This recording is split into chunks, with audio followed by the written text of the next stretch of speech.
Alors, je vais vous parler de art visuel et situationnisme. Et je vais vous présenter tout d'abord le sommaire de ma présentation. Je vais aborder dans un premier temps le sujet de pourquoi avoir choisi ce rapprochement, pourquoi cette comparaison entre art visuel et situationnisme. Ensuite, je vais vous présenter le mouvement situationniste. Je vais faire la définition de l'art visuel afin d'arriver à faire un parallèle entre art visuel et situationnisme. Et bien évidemment, on va finir par la conclusion. Donc, pourquoi avoir fait cette comparaison ?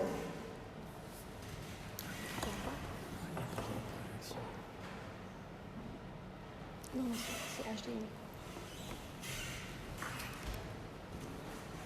Voilà, je suis désolée. Alors, donc le sommaire que je viens de présenter, et par la suite, on va passer directement à la comparaison.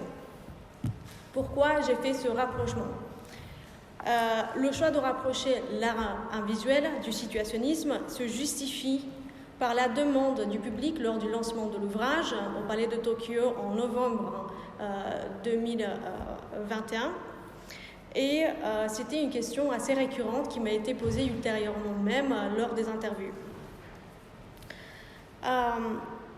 Est-ce que l'art visuel, c'est en fait du situationnisme ?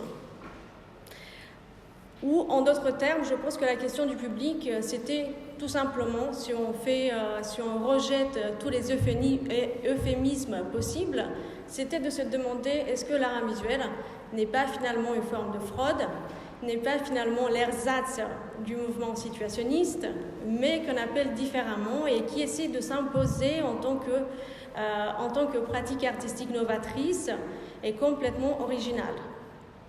Est-ce que finalement l'art visuel n'est pas une forme détournée, un calque du situationnisme ? Et c'est justement à ces problématiques que je vais essayer de répondre aujourd'hui. Donc, pour répondre à ces questions, je pense qu'il est fondamental dans un premier temps de définir le situationnisme et de donner par la suite la définition de l'art visuel dans une analyse comparatiste. Le situationnisme est un mouvement artistique. Vous trouverez ici sur cette diapositive, vous trouverez une image de Guy Debord qui a été présentée déjà par Eric, ainsi que le thermohydrographe de Gary Bigot qui se trouve avec nous ce soir. Et donc, je les ai mis ensemble justement pour qu'on puisse mieux apercevoir les différences. Le situationnisme est en fait un mouvement artistique et surtout, j'ai envie de dire, surtout politique, initié par Guy Debord dans les années 50, en signe d'opposition à la société consumériste. Les formes d'expression du situationnisme étaient multiples. Il s'agissait des tracts, il s'agissait d'affiches, des cartes de dérive.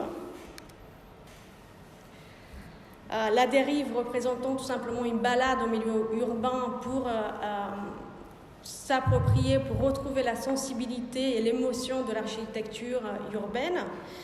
Et surtout, je pense qu'une grande majorité de l'expression situationniste s'est exprimée, s'est manifestée à travers des textes et des essais critiques.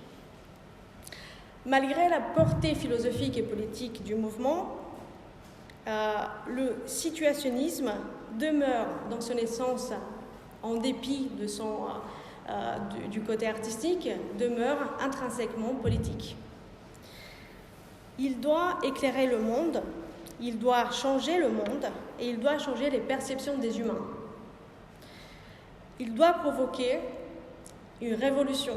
Et j'insiste bien sur ce mot « révolution » qui est à retenir parce qu'il est en fait, de mon point de vue, une synecdoque du situationnisme même. Guy Debord l'emploie à outrance dans son rapport sur la construction des situations et sur les conditions d'organisation et de l'action de la tendance situationniste internationale. Donc c'est son rapport qui s'intitule ainsi.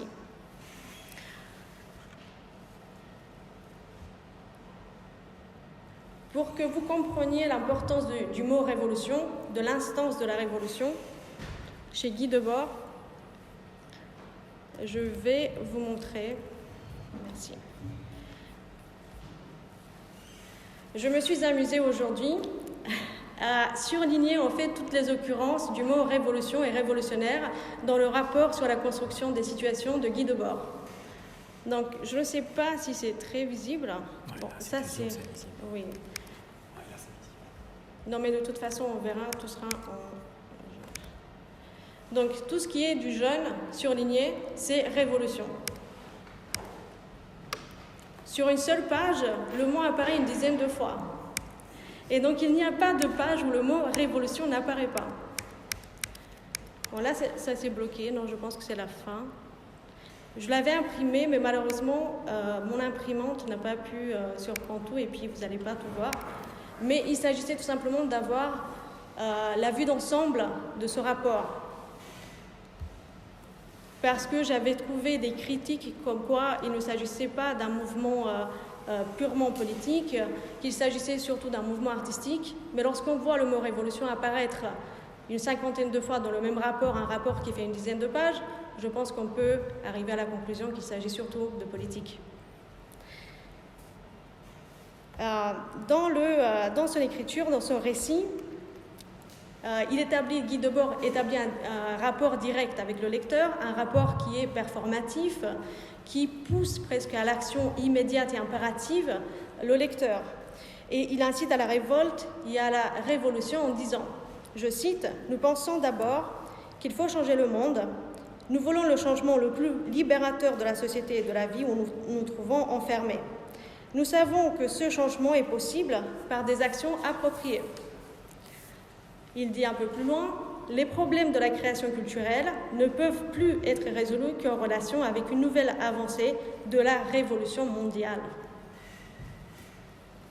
Un peu eschatologique, mais cela reflète l'esprit du mai 68, de cette période tumultueuse de l'histoire.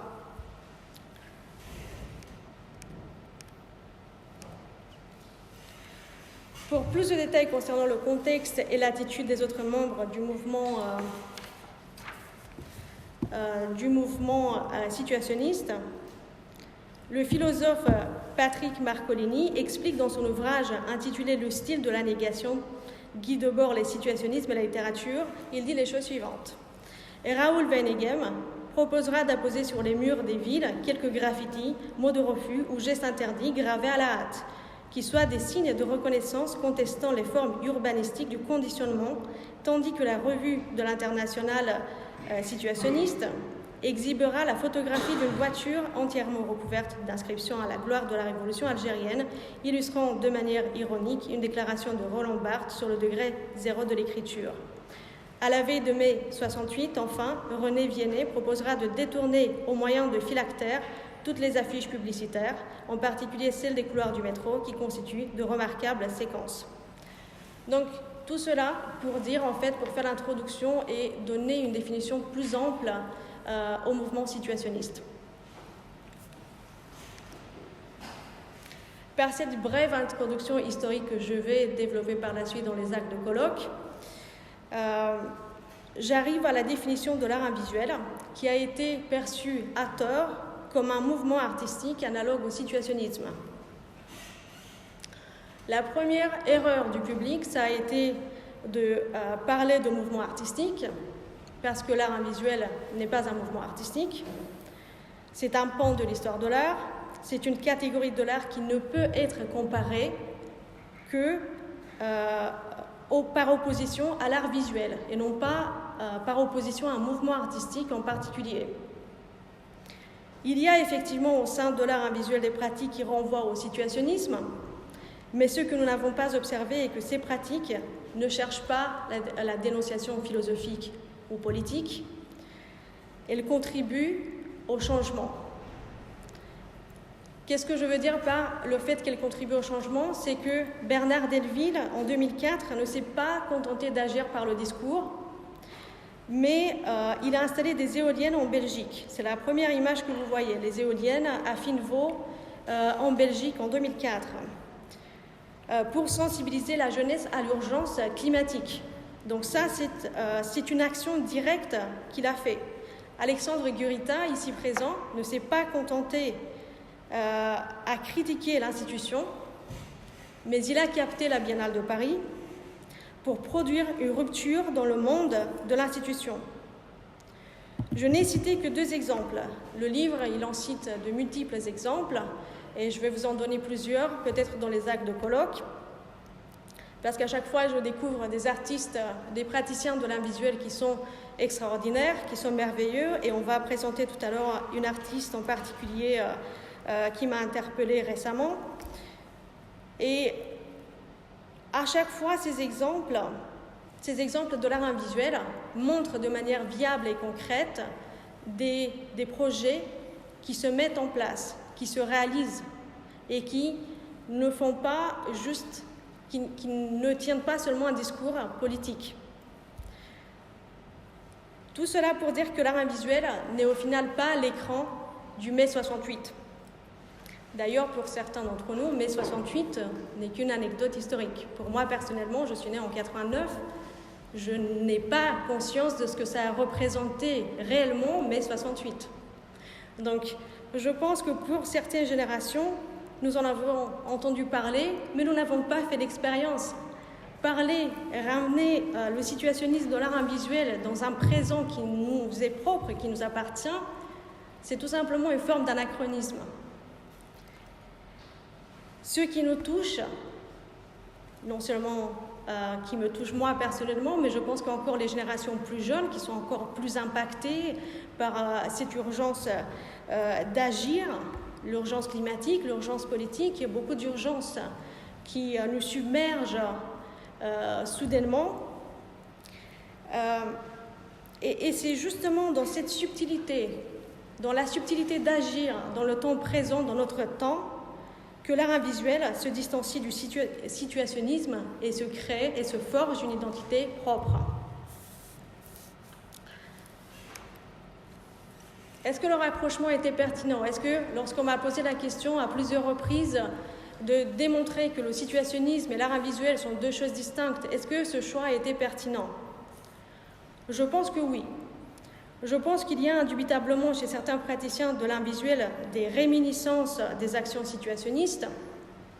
Donc ce rapprochement est tout aussi pertinent que si on rapprochait Banksy de Guy Debord.